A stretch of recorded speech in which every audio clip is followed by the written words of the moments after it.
اور تلوار سے کام نہیں چلے گا، تیر کی بارش کر کے دور سے اس کو زخمی کرو۔ 1000 بھی کم پڑ گئے ان کے لیے،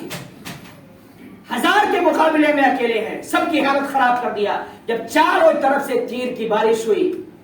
جسم بالکل لہو لہان ہو گیا، کمزور پڑ گیا، تو ایک نے آپ پہ حملہ کیا اور آپ زمین پہ گر گئے۔ زمین پر گرے اور اپنے چچا جان امام حسین کو پکارا کہ چچا جان میری خبر لیجئے۔ امام حسین رضی اللہ تعالیٰ عنہ دوڑ کے جاتے ہیں، اپنے بھتیجے کی لاش کو اپنے ہاتھوں پہ اٹھاتے ہیں، ابھی روحیں چل رہی تھی، سانس چل رہی تھی آپ کی، لے کر آتے ہیں اور ایک نظر جو ہے امام قاسم کے امام حسین کے چہرے پر پڑتی ہے، مسکراتے ہیں اور پھر روح پرواز کر جاتی ہے، شہادت کا جام پی لیتے ہیں۔ حضرت امام قاسم رضی اللہ تعالیٰ عنہ یہ امام حسن رضی اللہ تعالیٰ عنہ کے صاحبزادے امام حسین کے بھتیجے تھے، جو اپنی بہادری کا ڈنکا بجاتے ہوئے کئی یزیدیوں کو جہنم میں پہنچا دیا۔ اب جب امام قاسم امام حسین کے بھتیجے بھی شہید ہو گئے تو بچتے کون ہیں؟ صرف اور صرف امام حسین کے بیٹے اور امام حسین بچتے ہیں، باقی سارے کے سارے شہید ہو چکے ہیں۔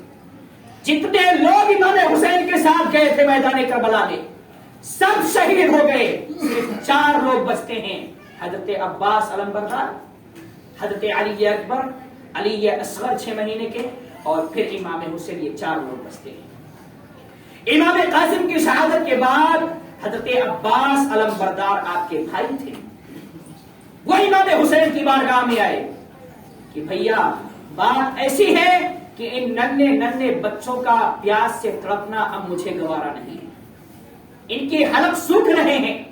ان کے ہونٹ سوکھ چکے ہیں، اب مجھے دیکھ کر برداشت نہیں ہو رہا ہے، اس لیے مجھے اجازت دو، میں جاؤں اور فرات سے پانی لاؤں اور اس خیمے میں جتنے لوگ ہیں سب کو پلاؤں اور اس ننھے بچے کو بھی پلاؤں۔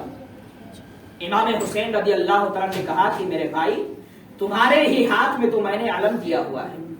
جھنڈا تمہارے ہاتھ میں ہے، میں کیسے تمہیں اجازت دے دوں؟ اگر تم شہید ہو گئے تو پھر تو میری کمر ٹوٹ جائے گی، جھنڈا کس کے ہاتھ میں جائے گا؟ بہرحال حضرت عباس رضی اللہ تعالیٰ عنہ ضد پہ اڑے رہے کہ نہیں بھائی مجھے اجازت چاہیے، یہ پیاس کا تڑپنا، ان ننھے بچوں کے اہل بیت کے چشم و چراغ کا پیاس سے تڑپنا مجھے دیکھا نہیں جا رہا، اجازت دیجیے میں جانا چاہتا ہوں۔ بہرحال امام حسین رضی اللہ تعالیٰ نے دیکھا جب حضرت عباس اتنا ضد کر رہے تو آپ نے اجازت دے دیا، نکلے، گھوڑے پر بیٹھے، مشکیزہ لیا اور کہا کہ میں ضرور پانی لے کر آؤں گا۔ میرے عزیز دوستوں غور سے سنیے گا، یہ محب اہل بیت امام حسین سے سچی محبت کرنے والے کیسے جام شہادت نوش فرماتے ہیں؟ سب سے خطرناک شہادت انہی کی ہوتی ہے۔ گھوڑے پر بیٹھے،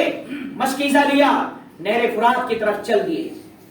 جیسے ہی آپ گھوڑے پر بیٹھے فوج سامنے آ گئی یزیدیوں کی، روک لیا، پانی کا ایک قطرہ بھی ملنے والا نہیں ہے۔ حضرت عباس نے بھی ٹھان لیا تھا کہ پانی لے کر آؤں گا، کچھ بھی ہو جائے، بھلے سے مجھے اپنی جان قربان کرنی پڑے، لیکن ان ننھے جو نبی کے نواسے موجود ہیں ان کا پیاس سے تڑپنا مجھے دیکھا نہیں جا رہا ہے۔ حضرت عباس علم بردار جب دیکھتے ہیں کہ فوج سامنے سے ہٹنے کا نام نہیں لے رہی ہے تو آپ نے بس گھوڑا دوڑایا اور ان پر حملہ کر دیا۔ روایتوں میں آتا ہے کہ حضرت عباس علم بردار کی بہادری کا عالم یہ تھا کہ جدھر آپ کے گھوڑے جا رہے تھے ادھر لاشیں بچتی چلی جا رہی تھیں، یزیدیوں کو جہنم میں پہنچاتے جا رہے تھے، جدھر آپ کا گھوڑا جا رہا تھا ادھر سب کٹ کٹ کر زمین پر گرتے جا رہے تھے، اور پھر حالت یہ ہوئی کہ جتنے یزیدی سامنے آئے تھے سب کو مارتے گراتے آپ نہر فرات پر پہنچ گئے۔ جب نہر فرات پر پہنچے تو نہر فرات پر بھی پہرا لگا ہوا تھا، وہاں کے سپاہیوں نے آپ کو روکا، آپ نے وہی کام کیا، ان پر بھی حملہ کرنا شروع کر دیا اور مارتے دہاڑتے آپ نہر فرات کے اندر پہنچ گئے۔ مشکیزہ بھر لیا، مشکیزہ بھرا اور اس کے بعد میں اپنے بازو پر، بائیں بازو پر ٹانگ لیا، چلو میں پانی لیا، پینا چاہا، ہونٹوں تک پانی لایا، یاد آ گیا کہ ننھے علی اصغر 6 مہینے کے 3 دن سے پیاس سے تڑپ رہے ہیں، اگر میں پی لیتا ہوں تو بہت بڑی ناانصافی ہوگی، پھر پانی کو اسی میں ڈال دیا۔ کہا جب تک وہ ننھا علی اصغر اور نبی کے نواسے اور جتنے خیمے میں ہے وہ پانی نہیں پلیں گے، میں پانی کو اپنے ہونٹوں سے نہیں لگا سکتا۔ یہ سچی اہل بیت کی محبت ہے۔ پانی پینے کا موقع ملا تھا، جب بھائی نہر ہی میں پہنچ گئے تو پیٹ بھر پی سکتے تھے، لیکن کہا نہیں، جب تک ان کو پلا نہیں دوں گا جب تک خود نہیں پیوں گا۔ مشکیزہ ٹانگا بائیں ہاتھ پر، بائیں بازو پر، گھوڑے پر بیٹھے چل دیا۔ جب گھوڑے پر بیٹھ کے نکلنے لگے نہر فرات سے، چاروں طرف سے دشمنوں نے گھیرا اور یہ اعلان ہو گیا کہ ان کو شہید کر دو، گھوڑے کو مار دو، پانی کو گرا دو، مشکیزہ چھین لو۔ پانی کسی بھی طرح اگر خیمے میں پہنچ گیا اور نبی کے نواسے یا نبی کے خاندان کے ایک فرزند نے بھی اگر پانی پی لیا تو اس کی طاقت کا عالم یہ ہوگا کہ وہ اکیلے تنہا پورے یزیدیوں کو جہنم میں پہنچا دے گا۔ انہیں یہ خوف تھا کہ بغیر پانی پیے 3 دن بھوکے پیاسے، اس کے باوجود ان کی طاقت کا عالم یہ ہے اگر کہیں پانی مل گیا تو پھر ان کا مقابلہ کوئی نہیں کر پائے گا۔ 22,000 نہیں، یزید کی فوج 22 لاکھ بھی ہو جائے تو ایک ہاشمی خاندان کا نوجوان ہی ان کے لیے کافی ہوگا۔ حضرت عباس علمبردار رضی اللہ تعالیٰ عنہ پر چاروں طرف سے حملے ہونے لگے، یہاں تک کہ ایک بدبخت آیا اور جس ہاتھ میں، بائیں ہاتھ میں آپ نے مشکیزہ ٹانگا ہوا تھا، اسی ہاتھ کو اس نے جڑ سے کاٹ دیا اور وہ ہاتھ گر گیا زمین پہ، لیکن وہ ہمت نہیں ہارے۔ داہنے ہاتھ میں تلوار ہے، مشکیزے کو اٹھایا اور داہنے ہاتھ میں ٹانگ لیا۔ جس ہاتھ میں تلوار ہے اسی ہاتھ میں مشکیزہ، اسی ہاتھ میں مشکیزہ بھی ہے اور اسی ہاتھ سے تلوار بھی چلا رہے ہیں، ایک ہی ہاتھ بچا ہے۔ جب ان لوگوں نے دیکھا کہ ابھی بھی اس کی بہادری کم نہیں ہو رہی ہے تو پھر کیا کیا، داہنے ہاتھ پر حملہ کیا، داہنا ہاتھ بھی کٹ گیا، دونوں ہاتھ چلے گئے، ابھی بھی ہمت نہیں ہاری، مشکیزوں کو اٹھایا اور اپنے دانتوں سے پکڑ لیا۔ گھوڑے پر سوار ہے، دانتوں سے پکڑ کر دشمنوں کے فوج کے بیچ میں سے چیرتے پھاڑتے ہوئے خیمے کی طرف پہنچ رہے ہیں۔ بس قریب ہی تھا کہ خیمے کے پاس پہنچ گئے تھے، لیکن ایک بدبخت نے ایسا نشانہ لگایا کہ بالکل مشکیزے پہ اس نے مارا، اور جب مشکیزے پہ مارا تو مشکیزہ پار کر کے ان کے جسم میں وہ جا کے بازو میں پیوست ہو گیا اور اس کے بعد میں مشکیزے کا سارا پانی نیچے گر گیا۔ اب حضرت عباس علمبردار کے پاس کوئی راستہ نہیں بچا، دونوں ہاتھ بھی چلے گئے، کریں تو کیا کریں؟ جب پانی بھی گر گیا تو حوصلہ ٹوٹ گیا کہ جس کے لیے میں نکلا تھا اب وہ بھی نہیں بچا، تو اب خیمے کے پاس میں کیسے پہنچوں گا؟ بہرحال گھوڑے کے سہارے آپ ان سے لڑتے رہے یہاں تک کہ چاروں طرف سے آپ پر تیروں کی بارش، تلواروں کی بارش، نیزوں کی بارش، اتنی خطرناک آپ پر حملے ہوئے کہ اب زخموں کی تاب وہ بھی نہ لا سکے اور زمین پر گر گئے۔ زمین پر گرتے ہی امام حسین کو پکارا، بھائی میری خبر تو لیجئے۔ امام حسین رضی اللہ عنہ جاتے ہیں، اٹھا کر لاتے ہیں، ابھی آپ کی بھی سانسیں چل رہی تھی، ایک نظر امام حسین کو دیکھا اور شہید ہو گئے۔ حضرت قاسم شہید ہوئے تو افسوس ہوا، لیکن جب حضرت عباس علمبردار شہید ہوئے تو امام حسین کی زبان سے نکلا، الآن انکسر ظہری، اب تو میری کمر ٹوٹ چکی ہے، اب کیا کروں؟ جس کے ہاتھ میں علم تھا، جھنڈا تھا، جو میری کمر کی حیثیت رکھتا تھا، میری کمر اب تو ٹوٹ چکی ہے، کروں تو کیا کروں؟ اب کون بچے ہیں؟ کوئی نہیں بچا۔ امام حسین کے وہ صاحبزادے علی اکبر 18 سال کی عمر ہے، وہ بچے ہیں، اور پھر امام حسین رضی اللہ عنہ کے وہ ننھے سے بیٹے 6 مہینے کے بچے ہیں، اور خود امام حسین بچے ہیں، باقی گھر میں عورتیں ہیں، امام زین العابدین بیمار پڑے ہوئے ہیں۔ جب یہ منظر دیکھا علی اکبر نے کہ عباس علمبردار بھی شہید ہو گئے تو حضرت علی اکبر 18 سال کا یہ خوبصورت نوجوان اپنے باپ کی بارگاہ میں حاضر ہوا، ابا جان اب مجھے اجازت چاہیے، اب میں ان دشمنوں کے مقابلے میں جانا چاہتا ہوں۔ امام حسین رضی اللہ تعالیٰ نے کہا کہ میرے بیٹے، میں کیسے تمہیں بھیج دوں؟ تمہیں معلوم ہے کہ تم ہی 2-3 میرے سہارے ہو، میرے بیٹے ہو، سب تو چلے گئے ہیں، وہ مجھے شہید کرنا چاہتے ہیں، اس لیے مجھے جانے دو، تم مت جاؤ، رک جاؤ، مجھے شہید کر لیں گے تو مجھے شہید کرنے کے بعد میں انہیں کوئی تکلیف نہیں ہوگی، تمہیں چھوڑ دیں گے۔ امام حسین رضی اللہ عنہ سمجھانا چاہ رہے ہیں، سمجھا رہے ہیں، لیکن شوق شہادت میں علی اکبر نہیں ابا جان، بس مجھے اجازت چاہیے، میں بھی شہادت کا جام پی کے نانا جان کے پاس جانا چاہتا ہوں۔ بہرحال امام حسین رضی اللہ تعالیٰ نے آپ کو اجازت دے دی کہ بیٹے جاؤ، اور اجازت دی تو کیا، خود سے گھوڑے پہ سوار کیا، امامہ پہنایا، تلوار دی، نیزہ دیا، اچھے طریقے سے آپ کو تیار کیا، سینے سے لگایا، پیشانی کو بوسہ دیا۔ معلوم تھا امام حسین کو کہ یہ شاید آخری ملاقات ہے۔ کیوں؟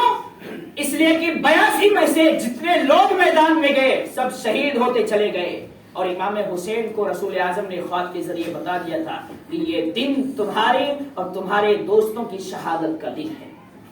امام حسین کو پتا تھا کہ میرے جگر کا ٹکڑا ہے علی اکبر، جائے گا واپس نہیں آئے گا، لیکن بھیج دیا۔ کس لیے بھیجا؟ اللہ اور اس کے رسول کی رضا کے لیے بھیجا۔ علی اکبر میدان میں گئے، میدان میں جانے کے بعد حضرت قاسم،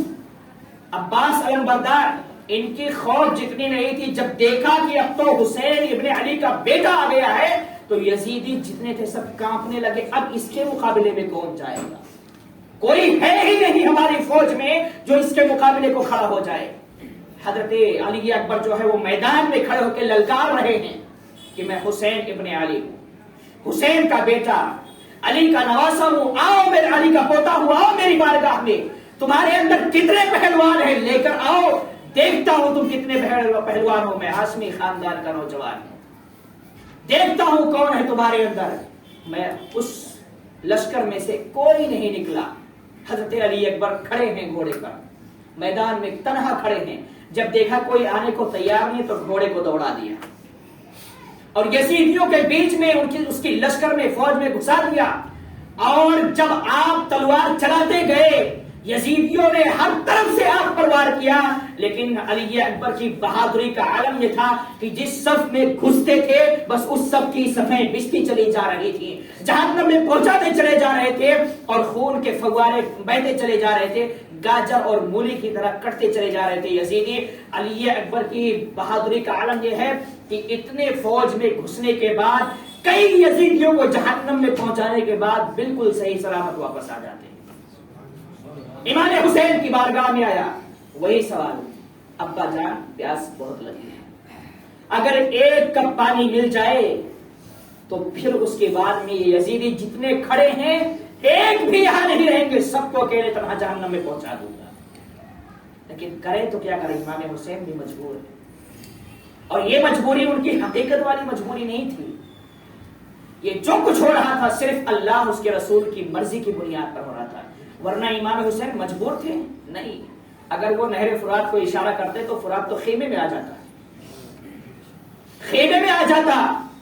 لیکن امام حسین اللہ کی بارگاہ میں امتحان دے رہے تھے، اور امتحان دینے کے بعد یہ جتانا چاہ رہے تھے کہ مولا ہم امتحان میں ناکام والے نہیں ہیں، ناکام ہونے والے، بلکہ ہم کامیاب ہونے والے ہیں۔ علی اکبر حسین ابن ابی طالب کی بارگاہ میں ہے، ابا جان پانی کا انتظام کیجئے، بس ایک کپ پانی مل جائے، ایک گھونٹ پانی مل جائے، پھر میری بہادری دیکھیے۔ امام حسین نے وہی جواب دیا کہ بیٹے بس ان قریب تم بھی اپنے نانا جان کے ہاتھوں سے جام کوثر پینے والے ہو۔ علی اکبر نے جب یہ سنا تو سمجھ گئے کہ میری شہادت کا وقت اب قریب آ چکا ہے، چل دیے میدان میں، نکلے میدان میں، اور پکارا ہے کوئی مقابلے میں جو آنے والا ہو؟ تب ابن سعد نے یزید کی جو لشکر تھی اس پہ ملامت کرنا شروع کیا، لعنت کرنا شروع کیا کہ 18 سال کا نوجوان ہے، تم اتنے بڑے بڑے بہادر ہو، اپنے آپ کو اتنے بڑے بڑے بہادر کہتے ہو، 18 سال کے نوجوان کے مقابلے میں جانے کی ہمت نہیں تمہارے اندر، تم کہتے ہو 1000 کے مقابلے میں اکیلے ہیں، 2000 کے مقابلے میں اکیلے ہیں، 18 سال کا نوجوان، اس نے پہلے بھی للکارا، تم نہیں گئے تو یہ اکیلے تنہا حملہ کر دیا، اب للکار رہا ہے، اپنی عزت کو بچا رہا ہے تو جاؤ مقابلے میں۔ طارق نام کا ایک شخص تھا، ابن سعد نے کہا طارق تو جا۔ اب طارق کہتا ہے کہ یہ کیا 18 سال کا نوجوان، میں اتنا بڑا پہلوان، میں اس کے مقابلے میں کیا کرنے جاؤں؟ ابن سعد نے کہا تو نے دیکھا ہے اس کا منظر، 18 سال کا نوجوان تو ہے لیکن سب پہ بھاری پڑ گیا تھا، جا اس کے مقابلے میں۔ طارق مقابلے میں آیا، حضرت علی اکبر اس کے مقابلے کے لیے کھڑے ہوئے،